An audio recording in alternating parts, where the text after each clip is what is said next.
ডান দিক একটু বেশি আছেন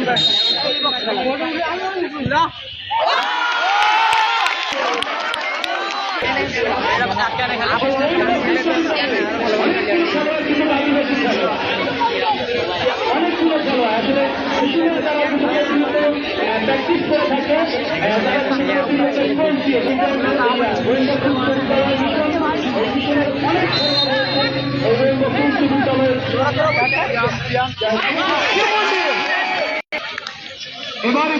নবীন শিক্ষা বিভাগের 4 নম্বর শট দেখা যায় সত্যতা চলেছে কায়েস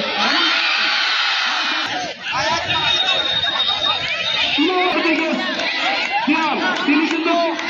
লক্ষ্য নিচ্ছেন একটি বল সেভ দেওয়ার জন্য দেখা যাক সেভ করতে পারে কিনা অপরিয়াম সত্যতা